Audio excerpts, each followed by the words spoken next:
ఆంధ్రప్రదేశ్లోని తిరుపతి జిల్లా శేషాచలం అటవీ ప్రాంతంలో పురావస్తు పరిశోధకులు అరుదైన చారిత్రక శాసనాలను గుర్తించారు. అందులో అత్యంత ప్రాధాన్యం సంతరించుకున్నది దాదాపు 477 నాటి రాతి శాసనం. ఇది విజయనగర సామ్రాజ్య కాలానికి చెందినదిగా నిపుణులు ప్రాథమికంగా నిర్ధారించారు. అటవీ ప్రాంతంలో క్షేత్రస్థాయి సర్వే నిర్వహిస్తున్న సమయంలో ఈ శాసనం కనిపించింది.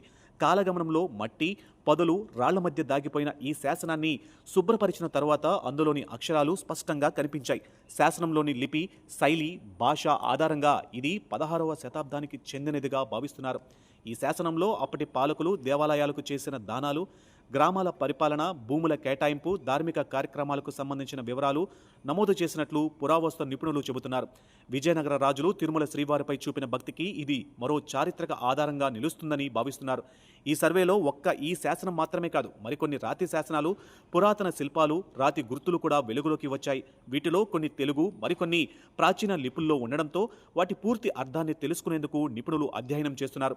శేషాచలం అటవీ ప్రాంతం కేవలం జీవ వైవిధ్యానికి మాత్రమే కాదు, చారిత్రక సంపదకు కూడా నిలయమని ఈ ఆవిష్కరణ మరోసారి నిరూపించింది. గతంలో కూడా ఈ ప్రాంతంలో కాకతీయులు, చాళుక్యులు, విజయనగర సామ్రాజ్యానికి చెందిన ఆనవాళ్లు బయటపడగా తాజా శాసనం ఆ చరిత్రకు మరింత బలం చేకూర్చనుంది. ప్రస్తుతం పురావస్తు శాఖ శాసనాన్ని డిజిటల్ పద్ధతిలో నమోదు చేస్తుంది. పూర్తి పఠనం పూర్తయిన తర్వాత అందులోని విషయాలను అధికారికంగా వెల్లడించనున్నారు. ఈ పరిశోధనతో తిరుమల, శేషాచలం ప్రాంత చరిత్రపై మరికొన్ని కొత్త విషయాలు వెలుగులోకి వచ్చే అవకాశం ఉందని చరిత్రకారులు భావిస్తున్నారు.